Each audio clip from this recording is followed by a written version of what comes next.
Hi everyone! So it's been quite a while since we did a studio vlog, so I thought we were definitely overdue for one, and so I'm going to treat you all to following me this week to see what I've been up to. Some of you may remember from the last studio vlog that I wasn't doing very well at all. Business, not just for myself but for everyone, was well and truly on the ground. Things had opened up again, and understandably everybody was out wanting to shop in bricks and mortar shops, and online sales were at an all-time low. It was a scary time for me. I was pretty sure I was going to have to return to nursing, and at the same time the Delta variant seemed to be ramping up and spreading, and scientists and medical professionals weren't sure how effective it was going to be against the new strain. So it was definitely a big worry, especially with Mr. Chibi being so vulnerable. So I had a mope for, I'd say, a good 5 weeks. I'm not ashamed to say that I just didn't want to work at all. I couldn't concentrate on putting anything new out there. It just all seemed a bit pointless. But about 3 weeks ago, I don't know, something just kind of clicked, and I realised that if I didn't do something, then going back to nursing wasn't going to be a possibility. It was going to be inevitable. So I put my thinking cap on and decided to come up with some new designs, and I am pleased to say that the last 2 weeks have been amazing. My sales are back to what they were kind of 2019, and perhaps a little bit more as well. So this is a huge relief for me. One of the biggest sellers has got to be my plantable teacher cards. If you follow me on social media, I'm sure you have seen them. And then last week I added to them personalized pencil cases, so you can kind of have it as a gift set, and these are doing really well already. They are on my website and also in my Etsy shop, so I am very excited to be offering those. The feedback has been fantastic, and I have also dipped my toe into sublimating these beautiful banners that you can see here, and I have got a whole range of them ready to go. Sublimation for me is a new experience. Although I have been sublimating bridesmaids robes for a few years now, I always get extremely nervous. Although it's a similar process with how you apply it using the heat press, it's just got a much higher margin of error, and the blanks are usually a lot more expensive than those that I use for vinyl work. And because I don't have a sublimation printer in-house, it means if I ruin a design, I have to wait until my awesome printer can get it done and for me to go over and collect it. So the plan will eventually be to get my own sublimation printer, but regulars will know there is no space whatsoever in my tiny little studio, so that is being put on the back shelf for now until me or Mr. Chibi can figure out where a printer would actually go, especially as I need an A3 one, and I already have 2 big A3 printers stacked up in my workroom already, along with 1, 2, 3 other printers as well. So yeah, we're very printer heavy in the Chibi workspace. So this week I am working on getting some more updated sublimation designs out there, and I'm also working on milestone boards ready to launch for the 1st of August as well. So come on, let's get into it.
Guess who sold her first wholesale order?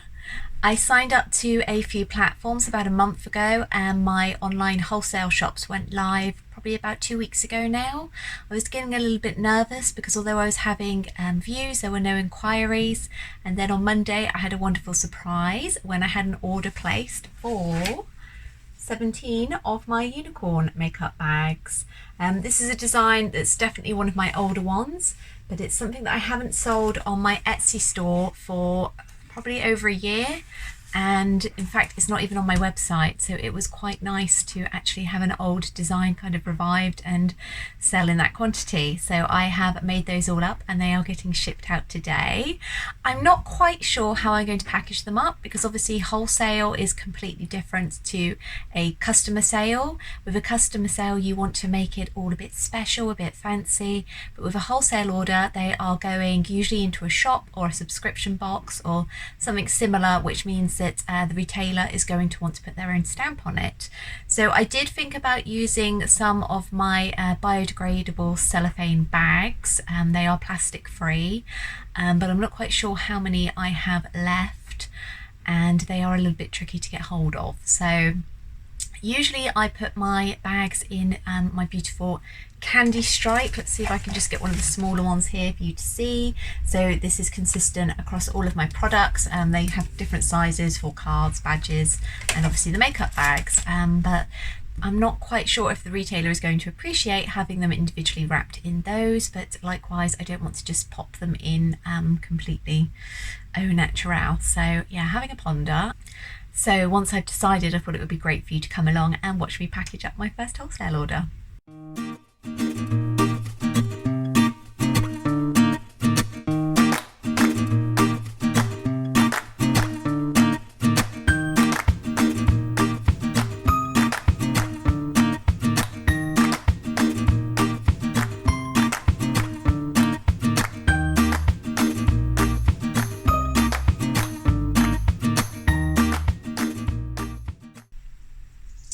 Hi everyone, so I've had not the greatest start to the day this morning.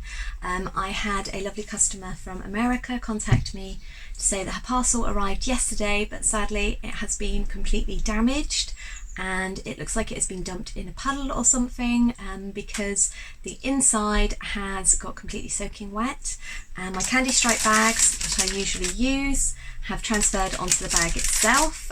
So obviously that is not great. I ship thousands and thousands of these bags every year over to America, and this is the first time this has happened. OG viewers will or may remember that about a year ago I actually changed how I package my items. I used to send them in plastic like poly bags, and although that was great for obviously keeping them protected, it's not so great for the environment, and it was something I wanted to try and remove from my packaging. So at the moment all of my packaging is as plastic free as possible. So even though it's only one out of thousands, it has meant that I need to have a little rethink about the packaging that I currently send in and have a look at some alternatives. So I was up, I got the message at about 6:15 this morning, and then I spent the next 45 minutes before TBT Junior woke up having a look through and seeing what I could do. I do actually have these already in stock for my prints, and they are basically cellophane bags, but they are plastic free. They're actually made from potato starch. These are not cheap. They are almost as much as it costs for the shipping box itself. So even if I buy in bulk, so we're talking about 500 to 1,000, it still only brings the cost down to about 19p or so a bag, and obviously that is still a lot of money that I have to initially lay out. If I'm buying in much smaller quantities, then it is a lot more. I think when I was looking this morning, one of the most expensive options were almost 50p for a biodegradable cellophane potato starch bag, which obviously it's not going to be practical, especially on the scale that I ship these out. So it has put a bit of a dampener on the day. I have ordered these. It wasn't something that I wanted to do, but you know, customer satisfaction is so important to me, and if I've had one customer complain, and the photos that she sent, which I've tried to share, are absolutely shocking. I have no idea what happened to her actual package and how when they delivered it they thought that was acceptable, but there we go. I will do my best to raise that with Royal Mail and the American Postage Service, but I won't hold my breath. So those should be here tomorrow. Because I placed such a large order, it meant that I get free next day delivery, which is great. And I'm not sure whether or not to just use these for my international orders, because obviously if a UK order does end up like that, it hasn't happened yet, but if it was to happen, then it means that I can just kind of express, pay for next day guaranteed delivery and get it to them the absolute next day. So it's not so much as an issue, but America can take anything between 2 and 6 weeks for parcels to arrive, so I need to obviously take that on board and do everything possible to prevent something like this happening again.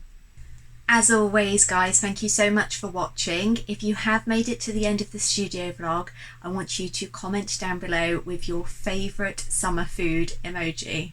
Mine would have to be ice cream, obviously.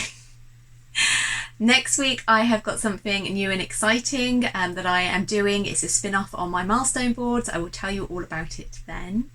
I hope that you have enjoyed this week's vlog. It has been a pleasure to film it again.